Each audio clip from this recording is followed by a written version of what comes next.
Hey Goons, in today's video I decided to do another tutorial for Halloween, and in this video, as you can see, I am Lady Deadpool. It's a really simple and easy costume. If you want to learn how to do this look, then just keep watching, and if you really like this video, don't forget to give it a thumbs up and to subscribe to my channel if you haven't already. So I'm going to start off today's video using the Holy Grail Makeup Forever Flash Palette as well as the Makeup Forever Lip Concealer Pencil just to sketch out exactly where I'm going to be placing Deadpool's eyes as well as any kind of creasing that he might have in the mask. I really like using this pencil because it's very close to my skin tone. From there I'm going to start sketching out exactly where the eyes are going to be, and I'm really using a curved and more squared off versions of this just so that way we can really get the angles right. Always use a reference picture if you're not exactly sure off the top of your head where things are going to go, and I'm actually using one right now. On to the next step, I'm just going to start by priming my eyelids before we move on to any of the face painting. I do want to make sure that this makeup lasts all day and doesn't crease, so I'm using the Too Faced Shadow Insurance. This one here is really great because it's actually waterproof too, so it is going to help with any kind of creasing. So with the paintbrush, I'm just adding a little bit of that white cream paint to my eyelid. As you can see in one of these little clips right here, you're going to notice that I'm tilting my head back and forth to kind of transfer the cream paint to my top lid. This is just so that way I can really get a perfect line of where I want to use that color to make sure that it doesn't crease on me or transfer to the top. And I'm really going to be tapping this in with my fingers afterwards just to really make sure that the product is nice and warmed up. And then we're going to go ahead and set that with a white Makeup Forever eyeshadow. Once you're done with the white eyeshadow and the white cream paint, you're going to go ahead and move on to outlining the eyes with a black, either a gel liner or the black cream paint from the Makeup Forever Flash Palette. And I'm going to be using a small detail brush just to really get those sharp lines. It doesn't really matter too much if you mess up, just because we are going to be going over the outsides of it with the red.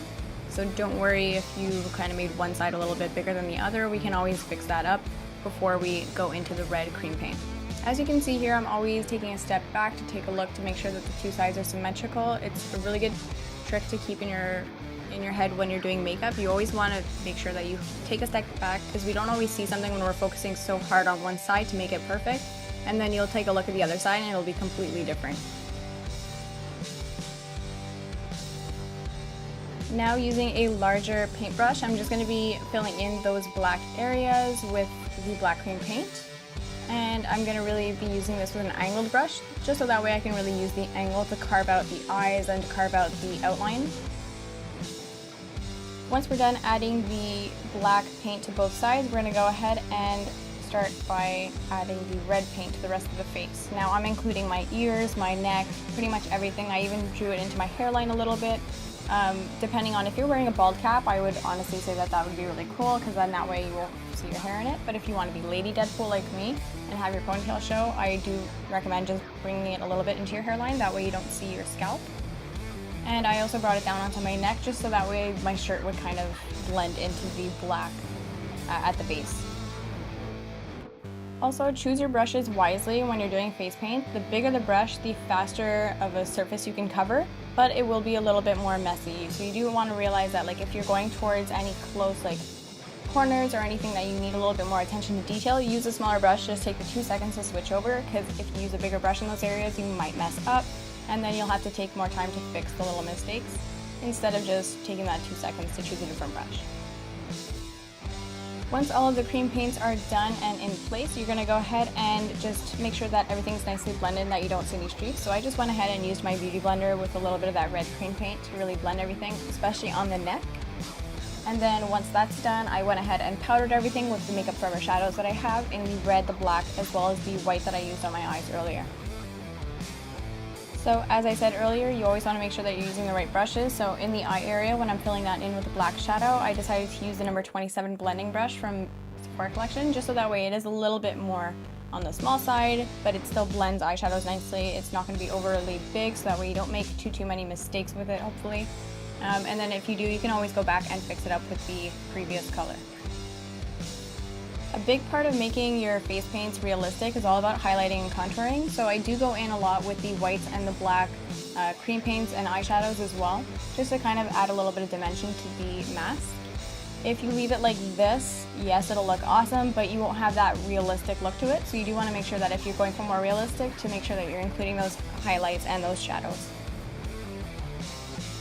Now, as for where the placement goes for the highlights and the shadows, always think towards the outside you're going to want a shadow. So I did everything on the outside of my face with the black, and then everything on the inside of those two lines and the neck I did with white eyeshadows to highlight, as well as take into consideration your morphology. So in the temples I added a little bit of more black eyeshadow as well as in the contours, and then later on I will be highlighting with white eyeshadow on the tops of my cheekbones as well as a little bit down the nose and a bit on the mouth, but I found that I had to kind of blend that back in because it kind of looked funny since technically his mouth doesn't show in his mask. I'm also going to be adding a little bit more detail work in the black area of the eyes by using the Sephora Fine Tip Liner, and I'm really just going to be perfecting the way that the eyes look and adding a little bit more of that crisp edge, and this is really going to pull the attention to the detail as well.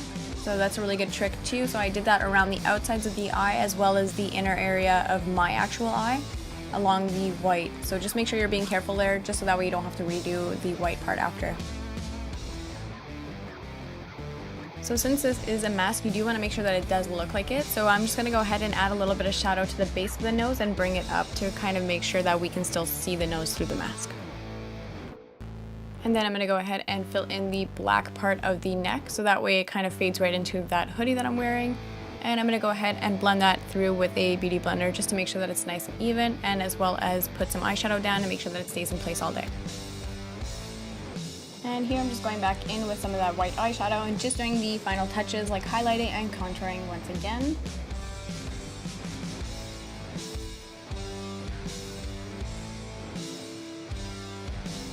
And here's the final look. Just kidding, here's the final look. Hope you guys enjoyed today's video, and just make sure that you're giving that video a thumbs up if you liked it, and to subscribe to my channel if you haven't already. See you in the next one.